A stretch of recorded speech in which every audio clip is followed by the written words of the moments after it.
정부의 지침에 따라 우리는 사회적 거리두기, 즉 물리적으로 거리를 두는 일을 하고 있습니다. 사람을 많이 만나는 일을 하던 저로서는 묵상을 할 수 있는 저만의 시간을 가질 수 있는 기회가 되어서 의미 있는 시간을 갖고 있습니다. 며칠 전에 그 공무원으로 퇴직하시고 지역에서 활동을 하고 계시는 분으로부터 점심을 함께 하자는 전화를 받았습니다.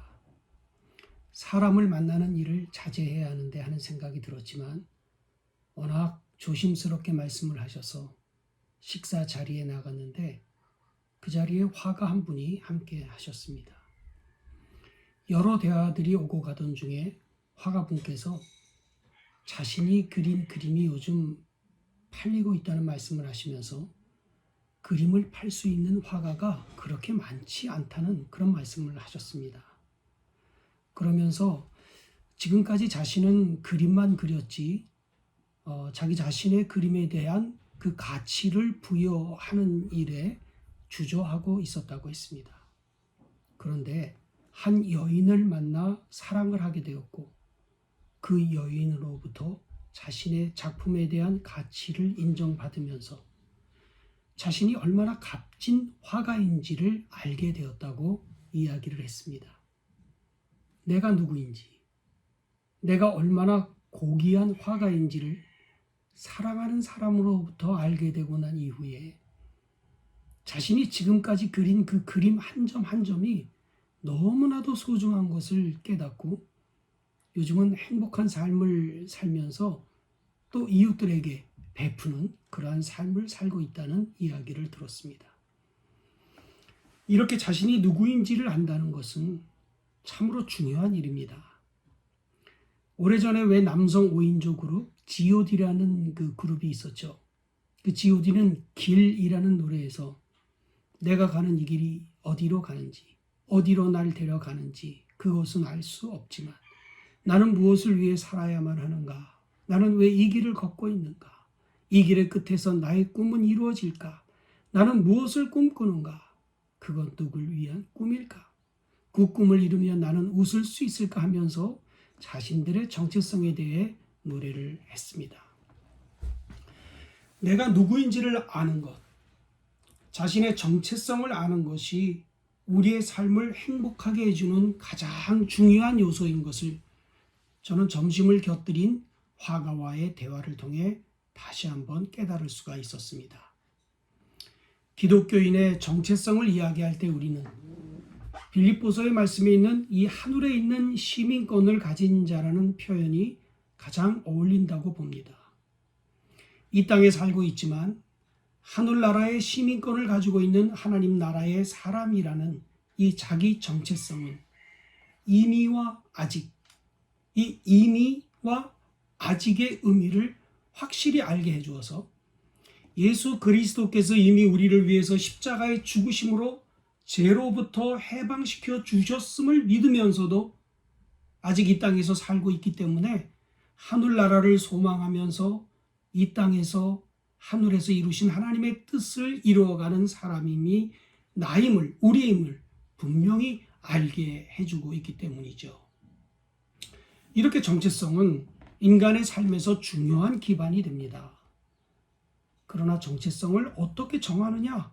그거에 따라서 또한 삶의 방향과 내용이 완전히 달라진다는 것을 우리는 관가해서는 안 됩니다. 오늘 우리가 정말 생소하게 여겼던 유튜브라는 이 플랫폼을 통해서 공동 예배를 드리고 있습니다. 이것은 정부의 지침을 따르는 대한민국 국민의 한 사람으로서의 의무이기도 하지만 혹 우리로 인해서 다른 사람들에게 전염병을 옮기는 일이 있으면 안 된다는 이웃을 배려하는 그러한 생각 때문입니다.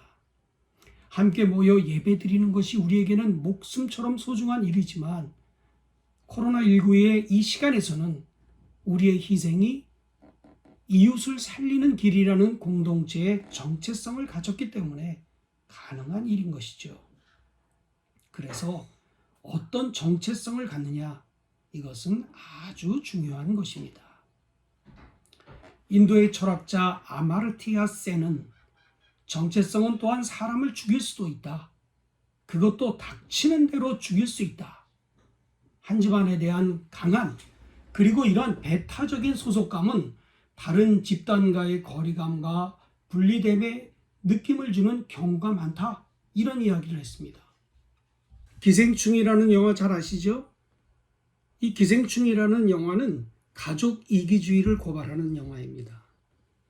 이 영화가 세계 사람들로부터 공감을 얻을 수 있었던 것은 자신들의 가족 이기주의가 얼마나 이웃을 해치고 있는가를 그들도 잘 알고 있기 때문에 이 영화가 그 많은 상을 받았을 것이라는 생각이 듭니다.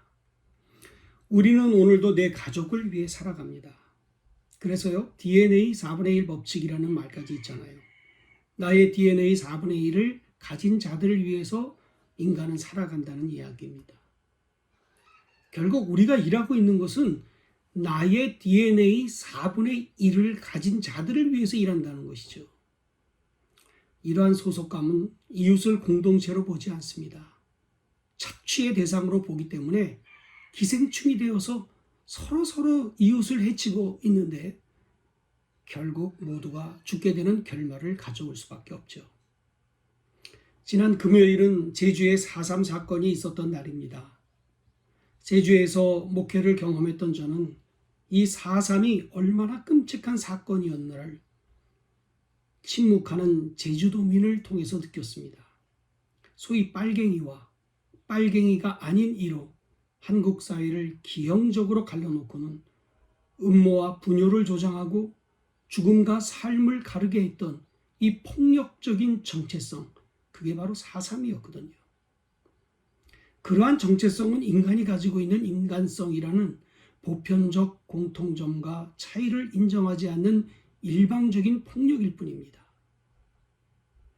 우리는 하늘나라의 시민권을 가진 하늘나라의 사람임을 믿는 정체성을 가진 사람들입니다. 우리의 아이덴티티는 하늘나라의 시민권자라는 것이죠. 이러한 하늘나라의 아이덴티티는 단일한 기준의 정체성이 아니라 모두를 포용하는 그러한 정체성입니다. 동정하고 공감하고 존중하고 친절히 대하고 이해하고 용서하는, 그래서 하늘의 시민권을 갖고 있는 우리들이 갖춰야 할 포용적인 품성이 바로 이러한 것입니다. 사랑하는 아름다운 공동체 성도 여러분, 오늘은 주님께서 우리 죄를 용서해 주시기 위해서 십자가를 향해 나가신 종료주일입니다. 또한 내일부터는 고난주간이 시작되는 한 주간입니다. 하나님 나라의 시민권을 가진 성도로서의 정체성을 굳건히 하는 한 주간이 됩시다. 이 정체성은 나와 가족, 내 이념과 같은 사람들만을 위한 것이 아니라 나와 다른 사람들, 나와 함께하는 이웃들과 공동체를 이루어가는 포용적인 정체성임을 기억하시기를 바랍니다. 코로나19로 이 세상이 하늘에서 이루신 하나님의 뜻이 이 땅에서 이루어지는 계기가 될 수 있도록, 시작이 될 수 있도록 이번 한 주간 기도하는 우리가 되기를 진심으로 부탁드립니다.